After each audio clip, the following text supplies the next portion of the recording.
Are you guys suffering from a miss on your Nissan 300ZX? Well, I'm going to show you a couple ways to narrow it down to find out what it is, and also a couple remedies that we can do to fix this. The main portion of this video is going to show you how to rewire your PTU to where you're no longer using a sub harness from Nissan for the factory recall, and so you have just direct wired plugs that you don't have to worry about extra corrosion, which is typically the main cause of a misfire or any electrical gremlins on the Z32. One of the first ways that I would check for a miss is to check your fuel injectors and your coil packs. And the way that you do that is to do a power balance test. To do a power balance test, you just unplug a certain coil pack, and if the engine starts missing, then everything is working on that cylinder. If you pull one off and it doesn't miss, then you have a problem either with your coil pack or your fuel injector.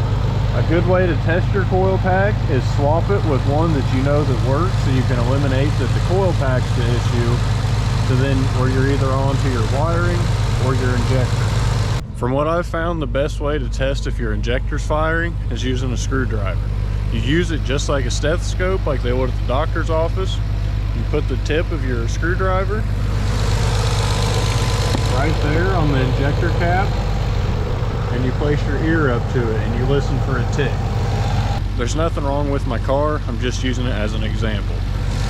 So if your injector is not ticking, you'll want to check with either a test light to see if your injector harness itself is sending a pulse. And if your injector is not ticking, you'll want to check, pull it off, check the condition for any corrosion. These new styles really don't corrode, but the old style square plugs like this are very prone to corrosion because the rear is open right here. And if you still suspect something's maybe wrong with your plugs and you want to visually inspect if all of your coil pack wiring is good, you can pull your coil pack out, put a spark plug in the coil pack, ground the threads of the spark plug on your intake, and then watch your spark plug for spark. It's probably a lot easier to just get an inline spark tester. I don't have them tools just because of these other simple ways that you can use to check for spark. Now that the simple stuff's out the way, we're moving on to the PTU portion of this. I've actually helped a couple of other people with this exact same issue, and this has helped me a few times, to be honest. I'm gonna need some wire strippers and a soldering kit. I just went to Harbor Freight and got this little $5 one. I've got some flux paste that I got from Lowe's previously, and we've got some flux from Harbor Freight. That's all you're gonna really need here for this. Maybe some shrink wrap, that'll help you out significantly too. Let me show you guys kind of why we're doing this. This is the stock 1990 connector that comes on the PTU. If you see here on the back, there's nothing shielding the rear of it from any moisture, and if you can see them pins right there, well, yeah, those are bright green and blue and are definitely corroded. The inside here doesn't look bad, but we know it's bad because the whole pin on the back side is just corroded. This is how they're supposed to come from factory, and this was their way of sealing out the moisture to keep it nice and clean. This one doesn't look bad, but we won't know for sure until we cut back right here and check. So your PTU fires all 6 of your cylinders, and if there's anything there messing up the line of flow of current, then you're going to have a misfire, you're going to have problems, and the PTU is not going to do its job. But first, let me find a PTU and a sub harness that actually goes here, because Nissan did a recall because the original ones that went and connected to this were prone to failure. So they did a recall with a sub harness that you can use, and we're going to splice the sub harness connectors onto this. Don't mind the bench, I still got a little bolts left over from my convertible restoration or redo that I'm working on. We're nearing the end. Earlier we tested our new soldering iron, it works good. Pulling very tightly here, and it's not separating. And this is even like the max gauge wire that you would really have to deal with. So here you can see the stock connectors are like this. This is the square, usually originally from the factory, these two plugged straight in to the PTU instead of having the sub harness right here. What the sub harness does is adapts it to the new style, which is like this, and it is a round style connector just like the injector plugs and the crank angle sensor. So what we're trying to do here in this portion of the video is we're going to bypass both of these connectors, so that way just this connector is wired into the harness and plugs directly into the PTU, and you will no longer have this jumper harness that is super ugly and prone to failure. First off, I recommend peeling off all of your electrical tape just so you can expose all your wires and get them ran a little bit neater. You will likely have to cut a lot of wire back because that corrosion usually travels up the wire. Not all the time, but most of the time. Like right there, I guarantee you these wires are all bad, at least right here, because of how corroded that is. Just plug the connector in on your PTU so you kind of know where it goes. And we'll just start with one side, clipping one wire at a time. So obviously, you'll take this and you'll plug it into which corresponding one, and that'll be the one we start with. Since this one still has the good watertight seal or moisture barrier, we're going to start cutting over here. Here I definitely recommend cutting back some of this conduit or sheathing, whatever you may call it. Expose a little bit more wire for yourself, because like I said before, we will have to cut a couple inches back just to make sure that we have nice clean wire.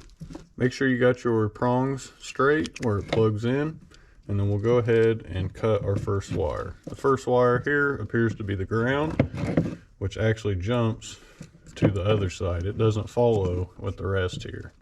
And this is your 7-pin side versus your 6. The first cut I like to make somewhat close to the connector. Strip it back. Alright, that's pretty nice. Here we're just going to try to fan some of these out. Keep them straight, kind of fan them out so we can mesh the two wires in between each other. Now we're going to make a cut on the harness side about an inch away from the connector just to see where the condition of the wire stands. And then on your wiring harness side, strip the wire. I do not know how well the GoPro will pick it up, but you can kind of see that greenish tinge to it. There's actually corrosion on this wire still, so we actually need to go back even farther. Usually I guesstimate about 6 inches in total. Usually I cut off to get to a safe position where I just know that all the wires will be about evenly clean, but obviously that's not always the case. Some cases are extreme and some cases are pretty mild. Let's cut it back about another 1.5 inches. It's kind of corroded, but honestly, it's fairly clean. There's only like one wire strand that really looks that tan, not tan, but like grayish copper. So maybe we'll run with this. So the soldering iron part here is kind of just subject to if you can, if you know how, or if you have one kind of thing. You can use butt connectors. I did that on one. It worked, but I don't recommend it because this is more of a permanent solution. If you do use butt connectors, use the ones that you can shrink and actually have the solder inside of them. Now, I'm not really experienced here in this soldering department, but I do know you put some flux on your wiring. You'll melt that down to make the wiring absorb it all. And pretty much what this flux does is it cleans the wiring, so that way it'll be willing to accept the solder. Sorry you guys aren't that close. I'll see if I can get a better spot here for you guys. Open up some of both of your wires, that way they're all, put your wires together, kind of pinch it, get them all close. Heat it with your soldering iron and melt all that flux into the wiring. Now once it's clean, you'll take your solder, place it on top, and then you'll feed the solder down into the tip, and it'll drip from the tip down into the wire, and that flux will actually draw it inside, creating pretty much like a glue-like bond. Now you'll let it cool. You'll be able to watch it physically, and it'll kind of like get all not shiny, and usually that's when it dries. Place your soldering iron somewhere safe where it's not going to fall. Yeah, it's not pretty. I've got some fixing to do. That was just kind of a rough demonstration for you guys. But we pull on both the wires. They're not coming apart. They're not moving, flexing at all.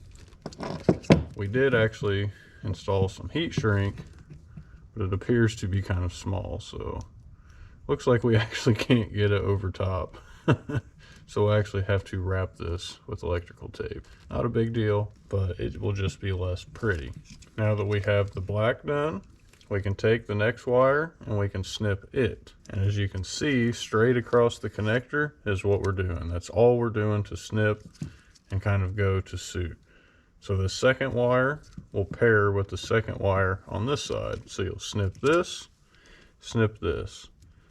Once that's done, you'll pull the third,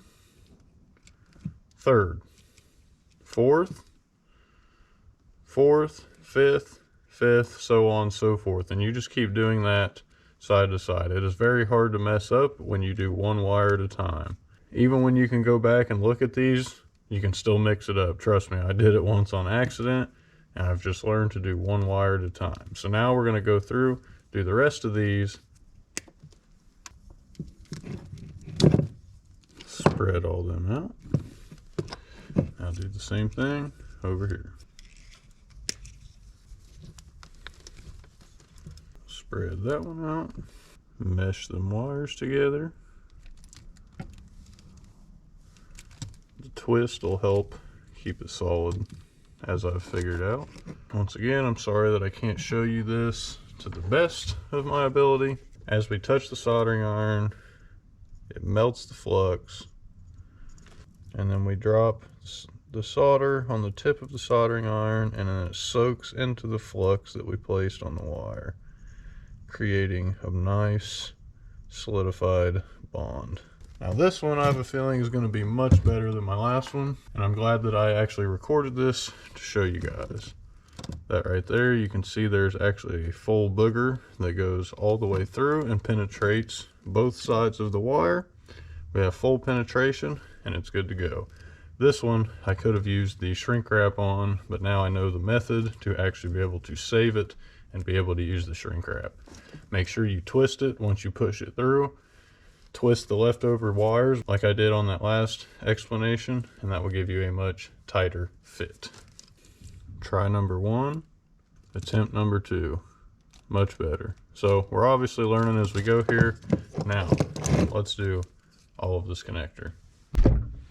Well, we went ahead and got all 7 wires soldered on.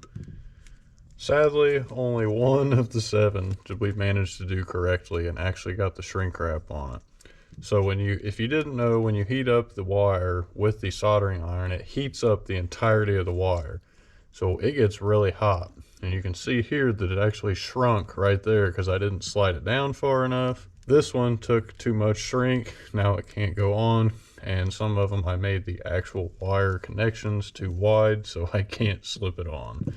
On a good note, we have one side fully done. Now we only have 6 pins left to do, so technically we're over halfway done as long as you start with the ground side. But before we move on, we're actually going to wrap these up with electrical tape, each individual wire, and then we'll wrap up them all as a unit and try to get some sturdiness right here where all of these are. And I'll also mark this section on the wiring harness just so you know that this is where all of these solder connections are and not to bend it here. I'm not sure if I mentioned a big thing with soldering. Do not let the smoke go in your eyes or breathe it in, for that matter. This absolutely will kill your eyes and it is very, very bad for you. What I like to do is start in the middle, run down to one edge of the connection so you can make sure to get that tight wrap and watertight seal. Then I run it back to the other end to get the seal on the other end. And then I have plenty wrapped up in the middle over the connection that is actually not going to get wet. I prefer cutting it with a knife, a little bit cleaner, so to speak. But you don't need to make sure it's super wrapped up, as we are going to hit the whole harness itself. Now we've got each of them all wired up individually. Let's go back over it, make it look nice with this here electrical tape.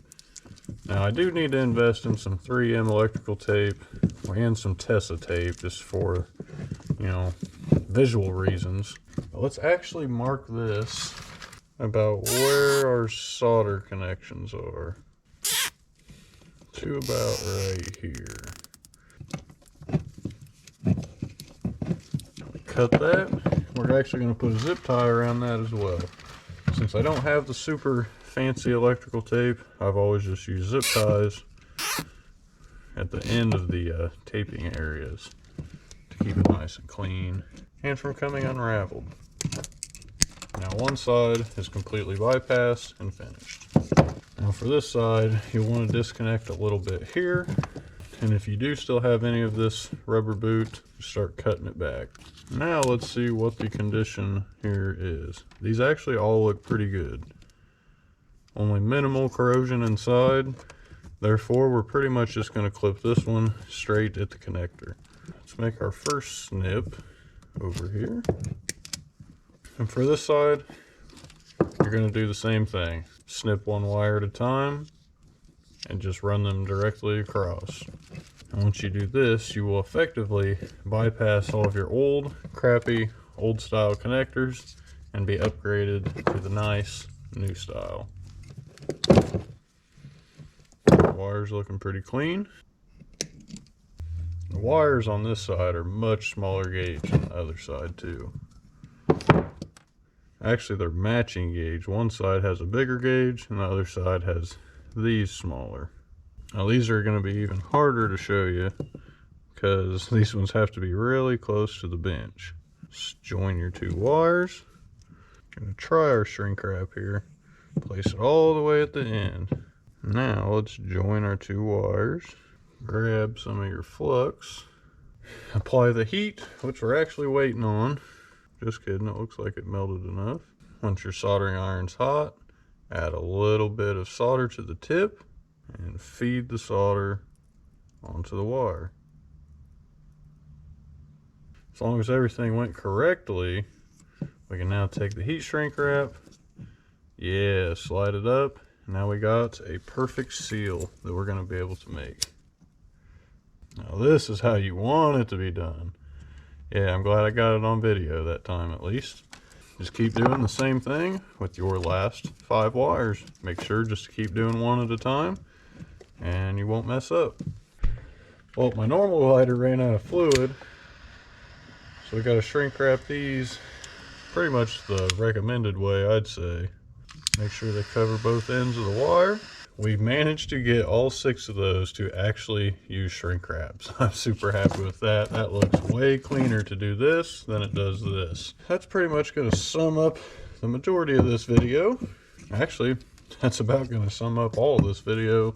Plug it right on in, and now you officially have bypassed your OEM old style connectors. These things are junk, throw them in the trash. Now if you so desire, grab some more conduit or grab your electrical tape and let's begin to rewrap all of these wires with a zip tie, just so we know about where the solder is located.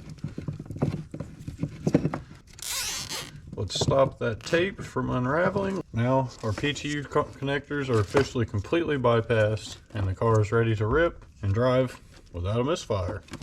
I hope this video helps some of you guys as kind of a demonstrative video. Some of you guys need that. I know it helps, especially with this. The couple of videos I found, they was all over the place. You got the gist. At least I understood what they were trying to say, but I understand some people need that extra confirmation to know that this is the way to go. Originally, I did this on my convertible. I used butt connectors. Everything worked, it made the car run, but I was having a problem where the first cylinder would not fire, therefore I could not time the car. I chalked it up to be a break in the harness somewhere between the ECU and the PTU, so I didn't actually get down to figure it out completely. However, the car was running on 2 cylinders before I did this, and we at least brought it back to 5. If you guys are struggling with any kind of misfires, this will definitely help you out. And if you guys do want to see the rest of our convertible build, we're actually going to be wrapping that up here in the next week, so we can hopefully get it sent on over and to get our slick top repaired on trade. So if you guys liked the video, don't forget to drop a like and subscribe down below, as you really help the channel and it helps you stay tuned for more content. And we will catch you guys in the next one. Peace.